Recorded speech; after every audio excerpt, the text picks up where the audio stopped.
출애굽기 20장 18절부터 24절까지 말씀을 봉독하겠습니다. 뭇 백성이 우레와 번개와 나팔 소리와 산의 연기를 본지라. 그들이 볼 때에 떨며 멀리 서서 모세에게 이르되 당신이 우리에게 말씀하소서 우리가 들으리이다. 하나님이 우리에게 말씀하시지 말게 하소서 우리가 죽을까 하나이다. 모세가 백성에게 이르되 두려워 말라.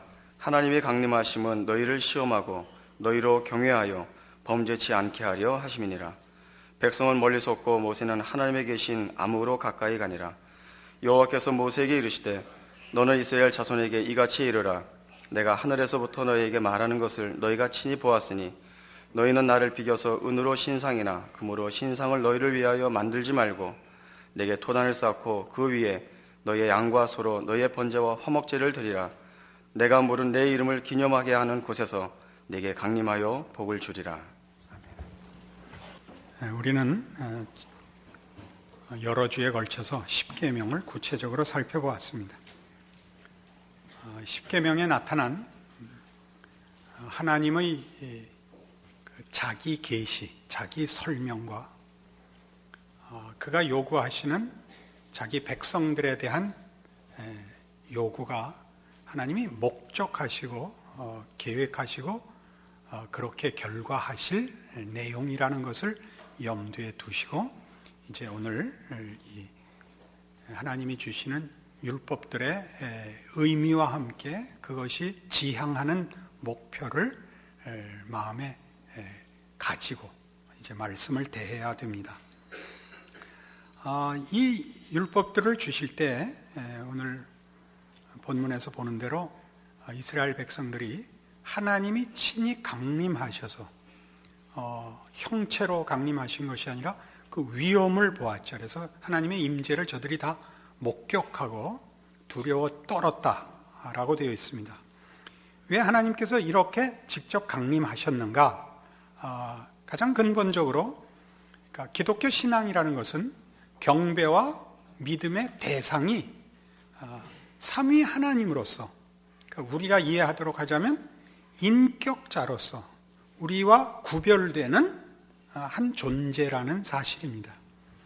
그러니까 이제 구약에서나 신약에서나 또 현대인들에게까지라도 제일 무서운 기독교 신앙의 적이 뭐냐 하면 하나님을 관념화시키는 겁니다. 그래서 기독교 종교가 자꾸 방법론으로 전락하는 것, 이것이 가장 무서운 기독교 신앙의 그 시험거리들인데 오늘 22절 이하를 보시면 여호와께서 모세에게 이르시되 너는 이스라엘 자손에게 이같이 이르라. 내가 하늘에서부터 너희에게 말하는 것을 너희가 친히 보았으니 나를 우상화하지 마라. 이렇게 나옵니다. 나를 무엇에 비겨서 형상을 새기지 마라. 그래서 우리가 원하는 형상으로 우리가 원하는 어떤 그 내용으로 제한하지 마라. 그건 우리의 이해나 또는 욕심이나 필요 정도를 넘어서는 자유로운 주권을 가지신 하나님이 우리에게 나타나신 것이고 우리에게 말씀하시는 것이고 우리를 향하여 당신의 뜻을 펼치사 우리가 그에 순종해야 되는 것이 기독교 신앙이지 나의 필요를 채우기 위한 수단이나 방법으로서 하나님을 이용하려는 이런 우리의 본능적인 그 인간의 제한된 이해나 죄성에 빠져 하나님을 놓치지 말라 하는 것이 가장 중요한 내용으로 제시되고 있습니다. 그래서 24절 내게 토단을 쌓고 그 위에 너의 양과 소로 너의 번제와 화목제를 드리라. 내가 무릇 내 이름을 기념하게 하는 곳에서 네게 강림하여 복을 주리라. 그러니까 내가 복을 준다입니다. 하늘로부터 강림하여. 자꾸 하늘을 강조하는 것도 우리와 구별되고 높으신, 무한하신, 비교가 안 되는 신으로서 그가 유일하게 우리의 필요를 채우시며 우리의 운명과 인생과 인간의 가치를 결정하시는 분으로 자꾸 묘사되고 있습니다. 이런 나를 기념하게 하는 곳에서 내게 강림하여 복을 준다라는 표현은 다만 이제 나중에 이스라엘 역사에 등장하는 바와 같이 성전 또는 신약 시대 같이 이렇게 교회로 모이는 것을 의미하는 것이 아니고 보다 근본적으로 하나님의 이름이 무엇인지, 하나님이라는 존재가 누구인지를 아는 신앙 고백 위에 이제 하나님께서 강림하시고 복을 주시겠다입니다. 그러나 이 문제는 지금 이 율법을 주시면서 그렇게 경고하고 그렇게 주의를 줬던 그 실패를 이스라엘 백성 자신들이 역사적으로 이렇게 그 실수를 저지릅니다. 그 실수의 현장을 찾아가면 우리가 배울 것도 많고 성경이 무엇을 경계했고 무엇을 우리에게 가르치려고 했는가 하는 것에 신앙적인 도움을 받을 거라고 생각합니다. 예레미야 7장입니다.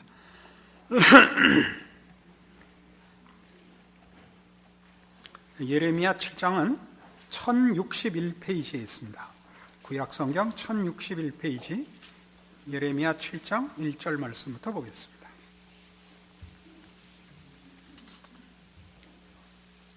여호와께로서 예레미야에게 말씀이 임하니라. 가라사대 너는 여호와의 집 문에 서서 이 말을 선포하여 이르기를 여호와께 경배하러 이 문으로 들어가는 유다이나 다 여호와의 말씀을 들으라. 만군의 여호와 이스라엘의 하나님이 이같이 말씀하시되 너희 길과 행위를 바르게 하라.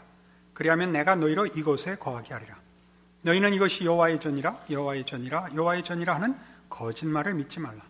너희가 만일 길과 행위를 참으로 바르게 하여 이웃들 사이에 공의를 행하며 이방인과 고아와 과부를 압제하지 말며 무죄한 자의 피를 이곳에서 흘리지 아니하며 다른 신들을 쫓아 스스로 해하지 아니하면 내가 너희를 이곳에 거하게 하리니 곧 너희 조상에게 영원 무궁히 준 이 땅이니라. 여호와의 집 문 앞에 서서, 그러니까 성전 앞에 서서 이 성전 안에 들어가는 사람들에게 이것이 여호와의 전이라 여호와의 전이라 여호와의 전이라 하는 말을, 거짓말을 믿지 말라고 전하라고 합니다. 왜 여호와의 전이 여기 있죠? 성전이 있는데 이것이 거짓말이라고 하는가 하면 이스라엘 백성들이 성전을 지은 것은 그 의미가 하나님의 이름이 기념되는, 하나님이 누구신가가 고백되는 일의 한 표상으로 성전이 서 있는 것인데 이스라엘 백성은 지금 그렇게 하지 않고 있습니다. 예를 들면 열왕기상 8장에 갔다 옵시다.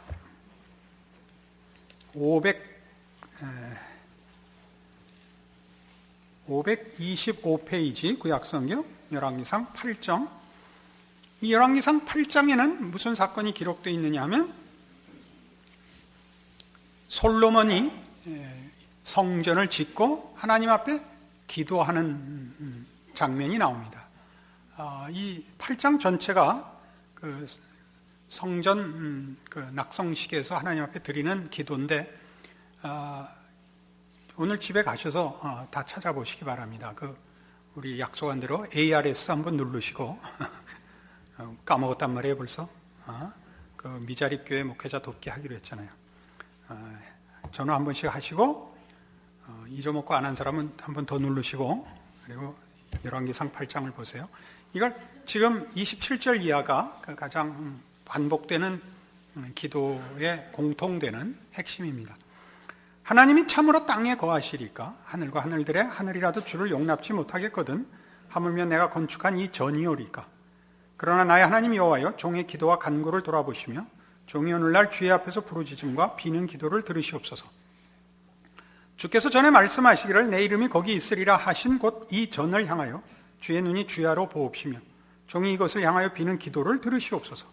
종과 주의 백성 이스라엘이 이곳을 향하여 기도할 때 주는 그 간구함을 들으시되 주의 계신 곳 하늘에서 들으시고 들으시사 사하여 주옵소서. 자, 성전이 갖는 의미가 뭐냐? 여호와의 이름을 기념하는 곳입니다. 여호와의 이름을 기념한다는 것은 하나님이 누구신가를 아는 신앙 고백입니다. 전이 문제가 아니고, 왜냐하면 27절 다시 보세요. 하나님이 참으로 땅에 거하시리까 하늘과 하늘들의 하늘이라도 주를 용납지 못하겠거든 하물며 내가 건축한 이 전이 오리까. 벌써 서두에 짚고 넘어간 거죠. 이 전이 어떤 가치를 가지고 이 전이 그것 자체로서 힘을 발휘하는 것은 없습니다. 이 전은 하나님의 이름을 기념하는 것인데, 하나님의 이름을 기념한다는 것은 하나님이 누군가라는 신앙 고백적 차원에서 기념하는 것입니다. 그래서 이 전을 향하여 기도를 한다는 것은, 이 전에 와서 기도를 한다는 것은 하나님이 누군지를 알며 하나님이 요구하시는 신앙 고백 위에서 하나님을 찾는다는 것을 말하고, 이 전을 향하여 기도한다는 것은 멀리서 이 전에 찾아올 시간적 여유가 없다면 그 있는 곳에서 이 성전을 향하여 기도한다는 것은 이 전이 의미하는 하나님의 하나님 되심에 대한 신앙 고백을 근거로 하여 기도하거든, 하나님이여 계신 곳 하늘에서 복을 주시고 또 죄를 용서하여 주옵소서, 이렇게 된 거거든요. 그러나 이제 이스라엘은 조금 전에 봤던 예레미야 7장으로 돌아오셔서 이 전이 곧 뭐가 되고 말았어요. 그들이 하나님 앞에서 해야 될 모든 신앙의 내용을 마친 게 되어버렸습니다. 그래서 이게 하나님이 요구했던, 우리들에게 요구한 신앙의 그 책임이다. 우린 그 책임을 다했다 라고 얘기하고 있고, 하나님께서 뭐라고 꾸짖으시냐 하면 예레미야 7장에 너희 행위를 바르게 해라. 그리고 이웃들 사이 공의를 행하고 무죄한 자의 피를 흘리지 마라. 이건 뭐죠? 전부 다 십계명에 있는, 십계명으로 계시된 공의로우신 하나님, 자비로우신 하나님, 사랑의 하나님, 그것을 핵심으로 가지지 못하고 이 건물 하나 가지고 너희가 하나님의 백성이라고 자신 있게 말할 수 있단 말이냐? 라고 지금 지적하는 대목입니다. 조금 더 보죠. 예레미야 7장 8절부터 보죠. 너희가 무익한 거짓말을 의뢰하는도다. 너희가 도적질하며 살인하며 간음하며 거짓 맹세하며, 이 다 보세요. 10계명의 계명들을 구체적으로 예로 들고 있죠. 그러니까 이것들은 다 뭐냐면 도적질했다, 살인했다, 간음했다, 거짓 맹세했다는 계명을 어긴 것의 그 문제가 아니라 그 계명으로 계시된 하나님, 그 계명으로 약속되고 요구하시는 하나님, 우리를 향하여 가지는 하나님의 뜻과 계획과 어긋나면서 너희가 너희 일을 다 했다, 너희의 신앙을 다 지켰다고 얘기할 수 있느냐입니다. 근데 이것이 뭐랑 동격으로 제시되고 있냐면 바알에게 분향하며 너희 알지 못하는 다른 신들을 쫓으면서, 이렇게 되어 있어요. 그러니까 벌써 하나님의 계명을 지키지 않고 하나님을 하나님으로 인식하는 것에서 실패하면 결국 누가 주인이 되고 신이 되냐면 우리가 신이 되죠. 하나님을 쫓지 않으면 내가 주인이 되는 거죠. 내가 주인이 됐다는 건 우리 그 10번째 계명을 같이 살펴보았을 때도 확인했다시피 탐심은 곧 우상숭배니라 했죠. 내 욕심을 채우기 위하여 신적 능력만을 이용하려는 짓이 우상숭배였습니다. 그 우상은 내가 만든 신이고, 그 신은 생각이 없는 신이고, 주장이 없는 신이고, 생각이 없는 신이고, 오직 힘만 가졌고, 그를 누가 조종하는 겁니까? 내가 조종하는 거죠. 뭘 들여서 그걸로 내 목적을 이루려는, 결국 내가 신이 되는 거죠. 그러니까 벌써 계명을 어기면 하나님 앞에 순종하는 것이 유일한 기독교 신앙의 본질인데, 하나님을 하나님으로 대접하지 않으면 당장 내가 신이 되고, 그러면 모두가 다 우상이 되고 마는 겁니다. 우리의 삶은 하나님께서 요구한 삶에서부터 벗어날 수밖에 없습니다. 계명을 어기는 정도가 아니라 이 사랑과 거룩한 하나님이 요구하시고 목적하시는 우리를 향하신 진정한 내용을 채우는 일에서 실패하게 되죠. 그래서 이 10절에 이 표현이 얼마나 그 기가 막힌 표현인가를 보세요. 내 이름으로 일컬음을 받는 이 집에 들어와서 내 앞에 서서 말하기를 우리가 구원을 얻었나이다 하느냐? 그게 말이 되냐? 그럼 내 집엔 왜 오냐? 응? 네가 네 마음대로 살 거고 네 욕심대로 하고 네 뜻대로 고집 부리는데 왜 내 집엔 들어오냐? 응? 우리 그 유명한 가스펠송 있죠. 우리 집에 왜 왔니? 왜 왔니? 그거예요. 이거. 내 앞에 서서 말하기를 우리가 구원을 얻었나이다 하느냐? 이는 이 모든 가증한 일을 행하려 함이로다. 내 이름으로 일컬음을 받는 이 집이 너희 눈에는 도적의 구렬로 보이느냐? 이게 왜 도적의 구렬이 되냐면, 도둑이란 뭐예요? 자기가 욕심내는 것을 지 힘으로 뺏어가는 게 도둑이죠. 훔쳐가는 게. 주인한테 양해를 구하거나 사정하지 않고 지 욕심을 자기 손으로 채워버리는 게 도둑이죠. 그러니까 하나님 전에 들어와서 하나님의 이름을 부르고 성전을 지었지만 네가 하고 싶은 건 네 마음대로 하면서 나한테 와서 기도는 하고 그러냐? 내 이제 2007년도에는 변한 모습을 보이겠다 그랬어요. 거기 이렇게 점점점점은 여러분들이 알아서 넣으세요. 그래서 뭐가 나오느냐면 12절에 너희는 내가 처음으로 내 이름을 둔 처소 실로에 가서 내 백성 이스라엘의 악을 인하여 내가 어떻게 행한 것을 보라가 나옵니다. 이 사건을 찾아가 볼 필요가 있습니다. 사무엘상 4장입니다. 413페이지입니다. 구약성경.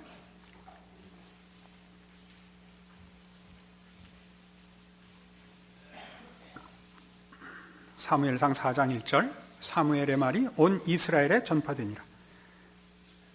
이스라엘은 나가서 블레셋 사람과 싸우려고 에벤에셀 곁에 진치고 블레셋 사람은 아벡에 진쳤더니 이스라엘을 대하여 항어를 벌이니라. 그들이 싸우다가 이스라엘이 블레셋 사람 앞에서 패하여 그들에게서 전쟁에서 죽임을 당한 자가 4,000명 가량이라. 이제 블레셋과 이스라엘은 아주 원수지간입니다. 그래서 전쟁이 자주 있었는데 이때도 이제 에벤에셀 곁에 진치고 아벡에 진친 블레셋과 이제 첫날 전투를 치렀더니 이스라엘이 패하고 4,000명이 죽었습니다. 그러니까 이제 백성이 진으로 돌아오니까 장로들이 이해가 안 되는 겁니다. 우리는 하나님을 섬기고 있고 저들은 하나님을 모르는 백성인데 어떻게 우리가 질 수 있단 말이냐. 하나님이 우리와 함께 하시지 않아서 이렇게 됐으니까 하나님을 모셔오자.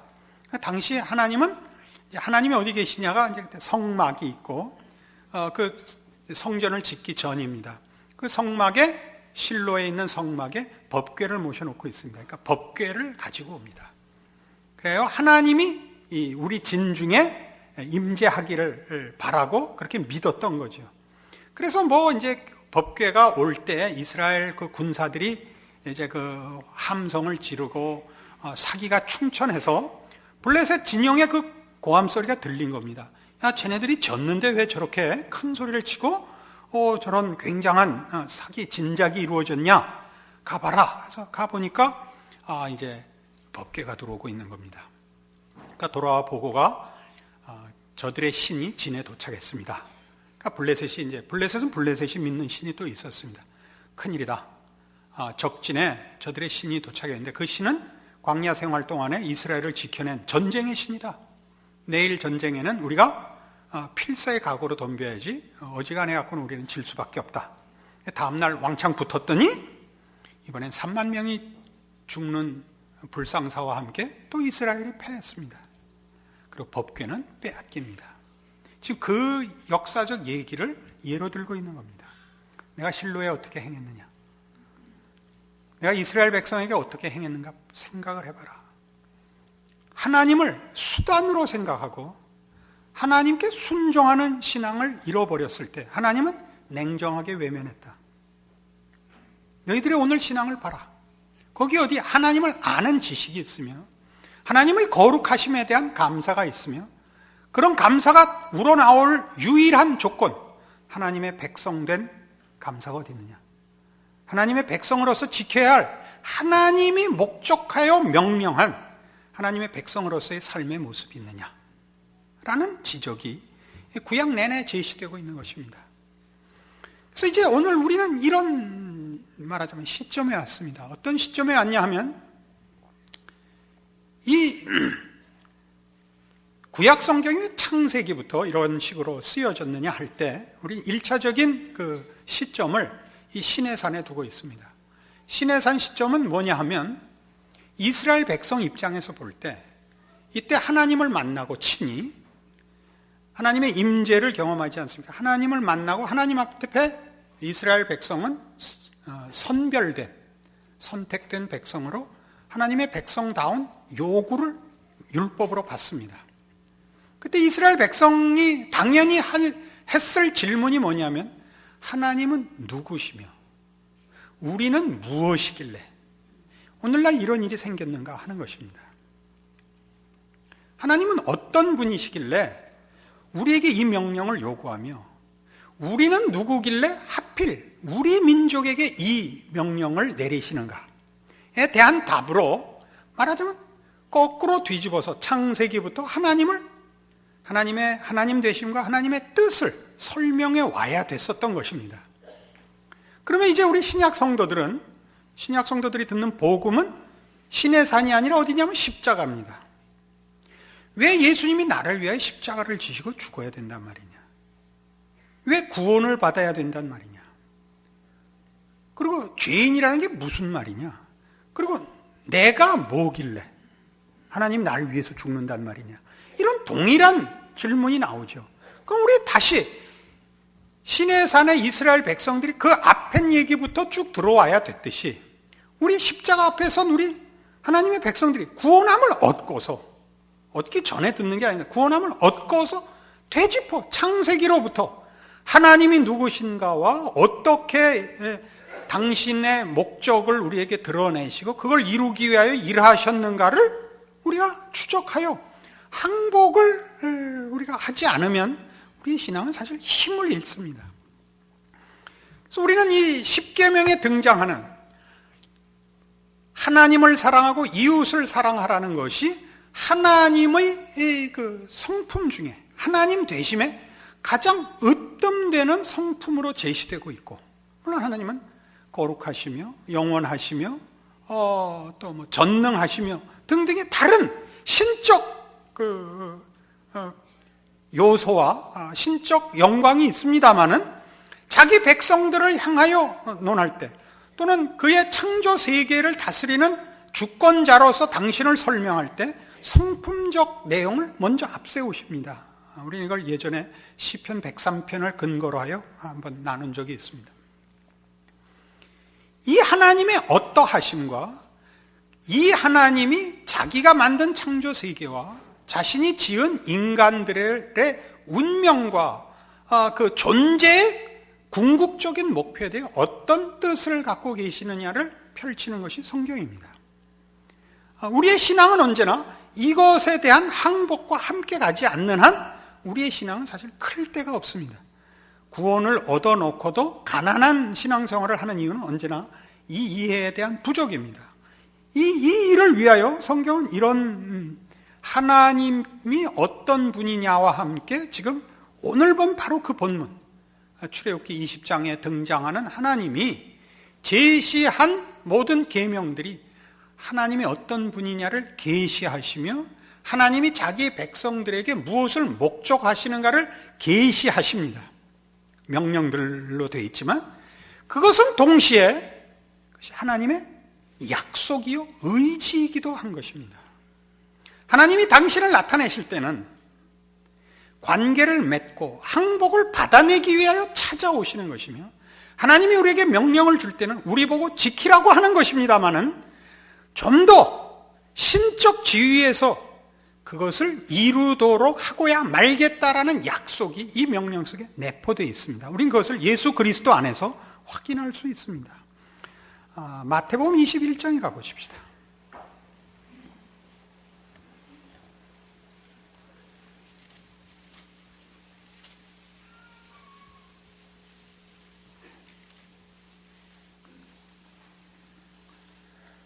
마태복음 21장 12절 예수께서 성전에 들어가서 성전 안에서 매매하는 모든 자를 내어 쫓으시며 돈 바꾸는 자들의 상과 비둘기 파는 자들의 의자를 둘러 엎으시고 저에게 이르시되 기록된 바 내 집은 기도하는 집이라 일컬음을 받으리라 하였거늘 너희는 강도의 구려를 만드는도다. 이렇게 나옵니다. 너희는 강도의 구려를 만드는도다. 아까 본 예레미야 7장 말씀을 여기 인용하고 있고 내 집은 기도하는 집이라 내 이름을 기념하는 곳이죠.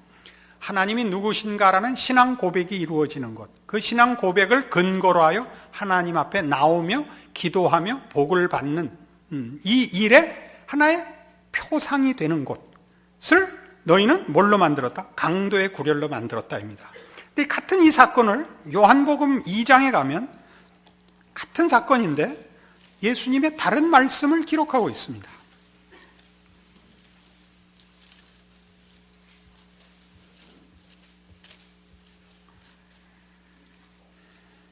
요한복음 2장 13절입니다. 유대인의 유월절이 가까운지라 예수께서 예루살렘으로 올라가셨더니 성전 안에서 소와 양과 비둘기 파는 사람들과 돈 바꾸는 사람들이 앉은 것을 보시고 노끈으로 채찍을 만드사 양이나 소를 다 성전에서 내어 쫓으시고 돈 바꾸는 사람들의 돈을 쏟으시며 상을 엎으시고 비둘기 파는 사람들에게 이르시되 이것을 여기서 가져가라. 내 아버지의 집으로 장사하는 집을 만들지 말라 하시니 제자들이 성경 말씀에 주의 전을 사모하는 열심히 나를 삼키리라 한 것을 기억하더라. 이에 유대인들이 대답하여 예수께 말하기를 네가 이런 일을 행하니 무슨 표적을 우리에게 보이겠느냐? 예수께서 대답하여 가라사대 너희가 이 성전을 헐라 내가 사흘 동안에 일으키리라. 유대인들이 가로되 이 성전은 46년 동안에 지었거늘 네가 3일 동안에 일으키겠느냐 하더라. 그러나 예수는 성전된 자기 육체를 가리켜 말씀하신 것이라. 예수님이 성전이랍니다. 그러니까 자, 이제 예수님의 오심은 우리 쉽게 누구나 아는 대로 얘기를 하자면 우리를 구원하러 오셨고 우리 죄를 대속하러 오셨습니다.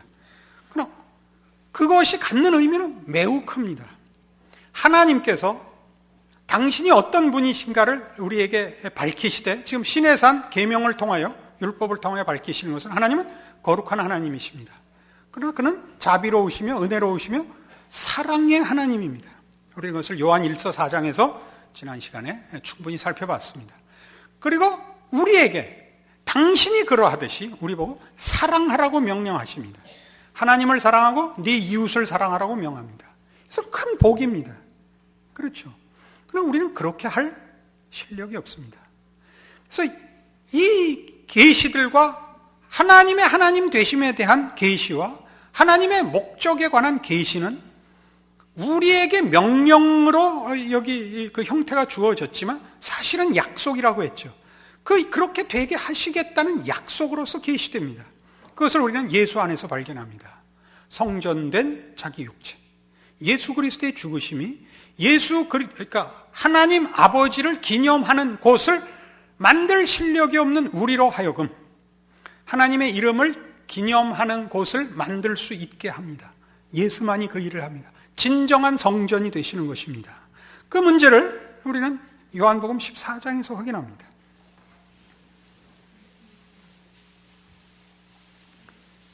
요한복음 14장 6절, 요한복음 2장에서 14장 오는데 그렇게 오래 오면 안 됩니다. 14장 6절, 예수께서 가라사대 내가 곧 길이요 진리요 생명이니 나로 말미암지 않고는 아버지께로 올 자가 없느니라. 너희가 나를 알았다면 내 아버지도 알았으리로다. 이제부터는 너희가 그를 알았고 또 보았느니라. 빌립이 가로되 주여 아버지를 우리에게 보여주옵소서. 그리하면 족하겠나이다. 예수께서 가라사대 빌립아 내가 이렇게 오래 너희와 함께 있을 때 내가 나를 알지 못하느냐? 나를 본 자는 아버지를 보았거늘 어찌하여 아버지를 보이라 하느냐? 나는 아버지 안에 있고 아버지는 내 안에 계신 것을 내가 믿지 아니하느냐? 내가 너희에게 이르는 말이 스스로 하는 것이 아니라 아버지께서 내 안에 계셔 그의 일을 하시는 것이라. 내가 아버지 안에 있고 아버지께서 내 안에 계심을 믿으라. 그렇지 못하겠거든 행하는 그 일을 인하여 나를 믿으라. 행하는 그 일을 인하여 나를 믿으라. 행하는 그 일이 뭔데요? 예수님 뭐 하셨는데요?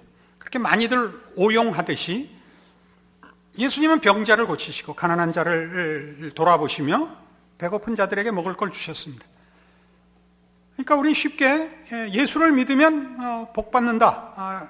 맞는 말이지만 나타난 현상들로 자꾸 제한시키고 있습니다. 진정한 의미 뭐죠? 하나님이 어떤 분이신가가 예수 그리스도로 말미암아 나타났다는 거죠. 뭐죠?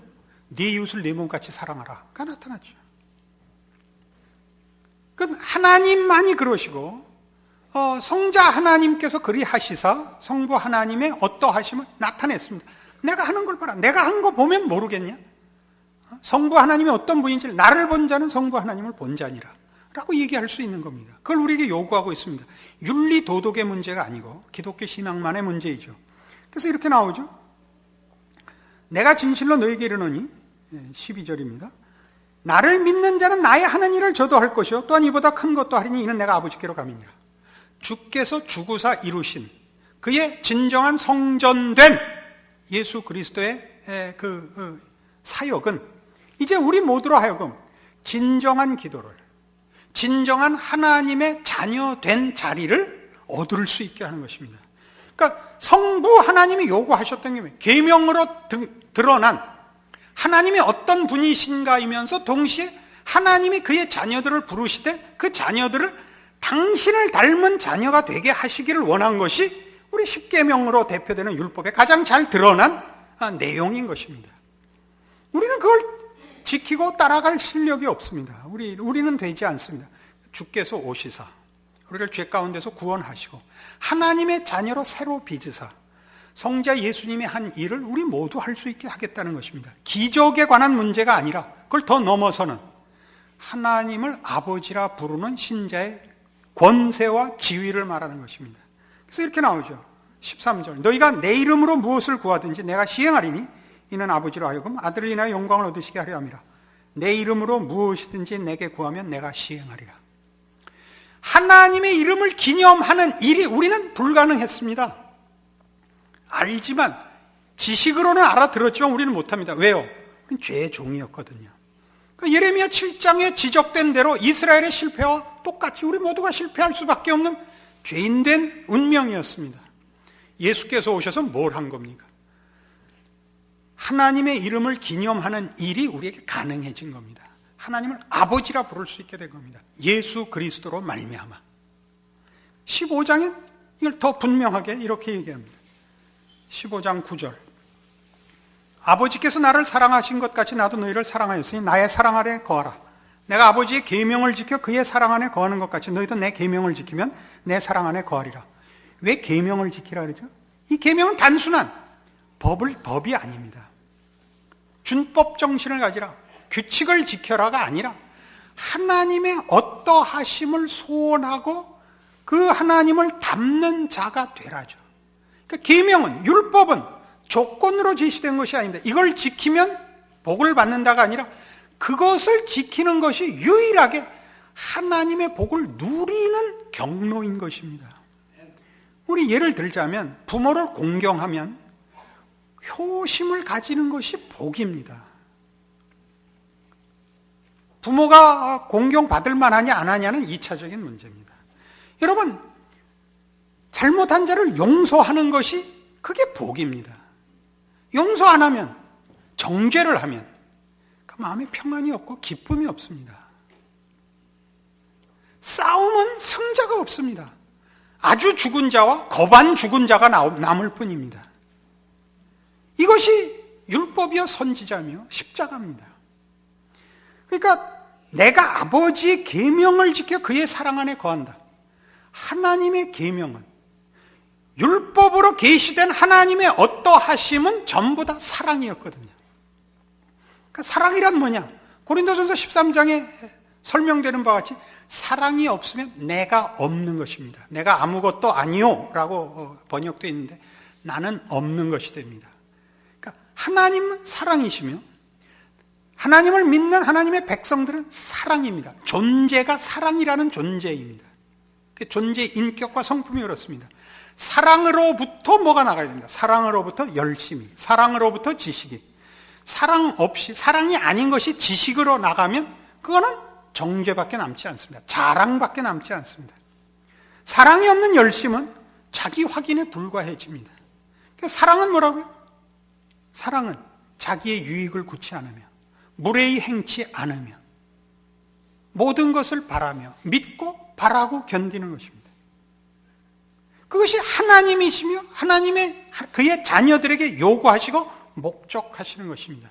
그것이 예수 안에서 예수로 인하여 증명이 되고 표현이 되고 확인이 되고 우리에게 가능해진 것, 이것이 구원입니다. 그러니까 여러분의 삶은 어때야 하는가? 뒤에 나오는 대로 이겁니다. 11절 내가 이것을 너희에게 이르면 내 기쁨이 너희 안에 있어 너희 기쁨을 충만하게 하려 함이니라. 내 계명은 곧 내가 너희를 사랑한 것 같이 너희도 서로 사랑하라 하는 이것이니라. 기독교 신앙이란 인류에게 유일한 답이며 위대한 것입니다. 그것은 다만 잘하고 못하고의 싸움이 아닙니다. 하나님이 인간을 어떻게 영광스럽게 만들었느냐를 누리는, 자랑하는 길입니다. 여러분들 인생에서 여러분들이 누구인가를 제대로 인식한다면 여러분들의 구원은 다만 죽어서 천국 가는 것을 뛰어넘는 이 세상에서 하나님의 자녀로 사는 기쁨과 승리를 맛보게 되실 것입니다. 기도하십시다. 하나님 아버지의 은혜를 감사합니다. 우리로 하나님의 자녀의 권세와 그 자랑을 알게 하셨습니다. 그리스도 예수 안에 있는 기쁨, 그것은 곧 하나님을 아는 기쁨이요, 하나님을 닮는 기쁨이요, 하나님의 하나님 되심을 누리는 기쁨입니다. 이 믿음과 신앙으로 우리의 존재와 삶을 믿음으로 승리하도록 오늘 주신 말씀으로 우리를 늘 승리케 하여 주시옵소서. 지금은 우리 주 예수 그리스도의 은혜와 하나님 아버지의 극진하신 사랑과 성령님의 교통하심이 하늘 하나님을 아버지라 부르는 자녀의 복들로 이제 충성되이 자랑스럽게 신자된 길을 순종하며 가리라 약속하고 돌아가는 심령들 위해 영원토록 함께 있을지어다. 아멘.